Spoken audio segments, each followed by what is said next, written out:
As collaborators, we freely respond to the call to minister in a Xaverian Brothers sponsored school. We commit ourselves to ongoing personal and communal formation that fosters the orientation of ourselves and of our students toward God. I've always thought that what St. John's does is allows us to constantly be in that state of becoming. We are revealing ourselves to ourselves and helping the students to reveal themselves to themselves. When we stop growing, we stop being vital, and St. John's gives us that opportunity for that vitality every single day. We live that orientation without privilege or entitlement, seeking to find God and to be formed by the common, ordinary, unspectacular flow of everyday life. Motivated by the lofty purpose proposed for the congregation by the founder, we give witness to the values passed on to us from the brothers and that currently animate our school communities. The values of humility, trust, compassion, simplicity, and zeal. It gives me purpose. It gives me an understanding of what my job, my role is as part of this community of Xaverian Brothers and Xaverian Brothers sponsored schools. I feel like I have taken hold of what the brothers stand for, and in my ministry as campus minister and as teacher, that statement really affirms for me what I'm called to do and called to be. Again, knowing that it comes from the brothers and we work together. In collaboration with the founder's vision, we endeavor to mutually help, encourage, and edify one another, and to work together. The fact that every day when I come into work, I know that the people who are working with me they have the goal in mind of creating a good student who can be moral, ethical, and when you have that, and when you have that trust in your colleagues, the whole environment you work in is happy. We seek to develop school communities in which we foster the belief and attitude that we were created by the God of love, in God's image, and according to God's likeness, to be a unique expression of God's love. Brothers and the lay faculty that we had really challenged us to be whole people, to be committed to doing our best, to be open to new experiences, and to see how faith played an important role in who we are and who we're called to be. We don't teach math, we don't teach science, we don't teach history, we teach young men. And what we try and do is empower them to become fully human, to realize who they are, to realize who they're called to be, and to ultimately ensure that they know that God loves them, and that love is something that can empower them to do amazing things and to change the world as they move forward. We believe that the profession of teaching has an extraordinary moral depth, and it is one of humanity's most excellent and creative activities. We believe that in our ministry we are called to educate the whole person, spirit, mind, and body. When you look at their artworks, you can see all the feeling that they've put into it. It's pretty spectacular. I love to watch the students relax. I have music, and it's just the whole environment to make them be able to enjoy that and feel good about what they're doing and who they are. In building upon the legacy of the Xaverian Brothers, we believe that our ministry calls us to form enduring personal relationships within and among our community. As teachers, staff, administrators, and trustees, our ministry is one of reflective practice, striving to emulate the lives of both Martha and Mary. Like Mary in the presence of Jesus, we choose the better part by turning toward and falling in love with God. Like Martha, we are transformed by God's love and are impelled to place ourselves in humble service to Jesus through our service to others. We seek to create school cultures that foster contemplation in the midst of action. They've still got all of these questions about who they are, where they're going, what their purpose is in life, but because their world's so small, they really have a limited number of answers.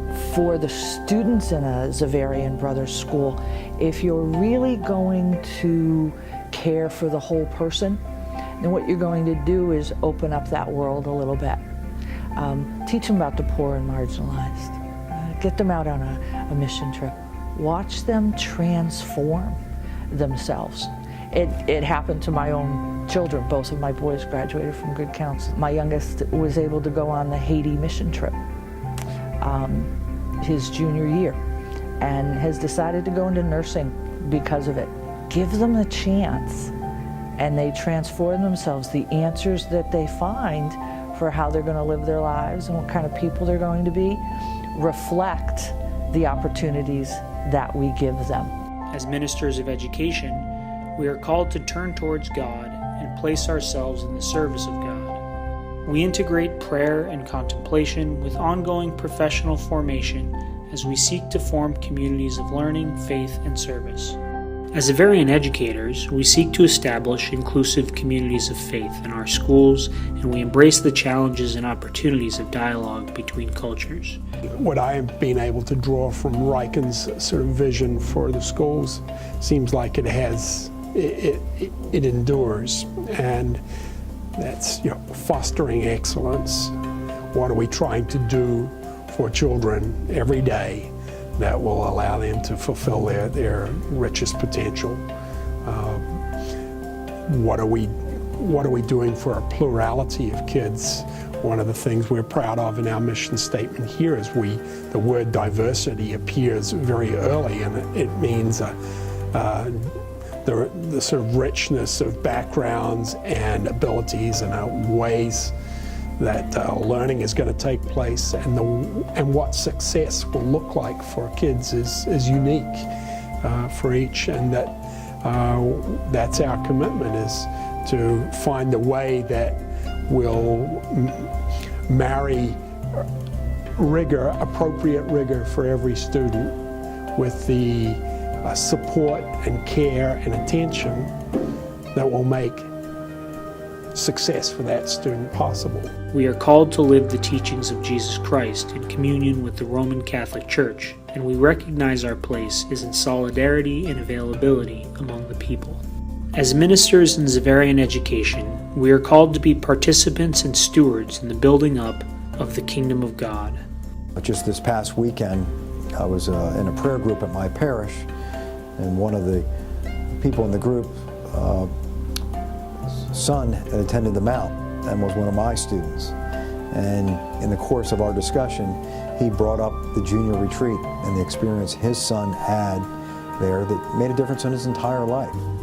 And when a father remembers his son's experience from 25 years ago, you know we must be doing something right at the Mount. So it really tripped me up, and it was a special time for me. Like Theodore James Riken, we believe that the best way to bring out the giftedness in an individual is through education, but we realize that education takes many forms. There's so many different kids here who excel in different parts of the school, whether it be drama or sports, or over in Riken in the arts department, or different science clubs, math clubs, whatever it may be, religion, down in ministry. And I feel that makes us such a tight unit where everyone can appreciate other people for what they do, not just trying to show how they exceed. You have different kids appreciating others for what they do and what they see in other people. And I think that makes us such a great community and such a great brotherhood. We believe that it is through our life of gospel witness, lived in community, and through our call to seek justice, that we respond to the Spirit's summons to manifest God's care and compassionate love to the people of the world in these times.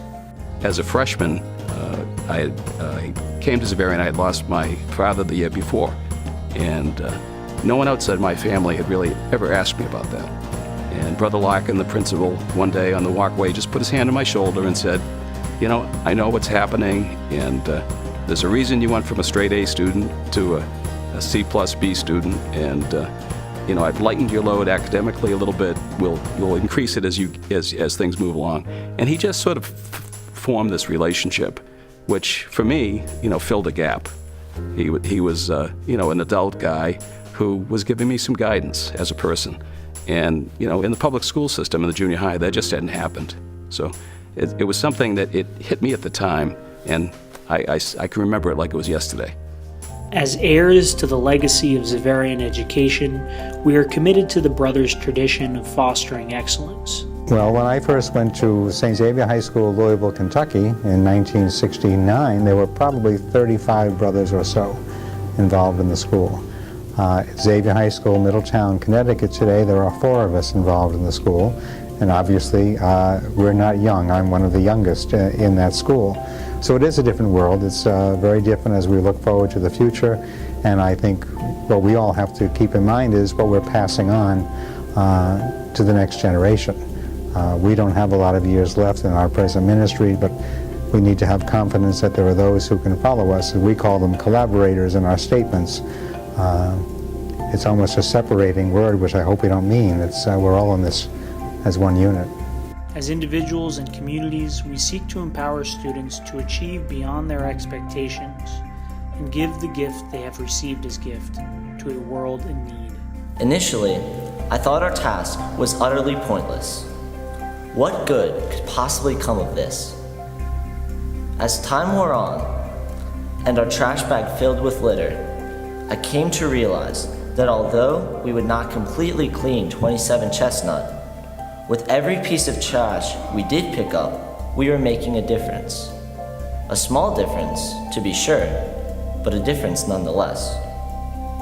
And by cleaning Chestnut Street, by indirectly improving the quality of attendance of House of Bread and citizens of Hartford, we were directly in the service of God.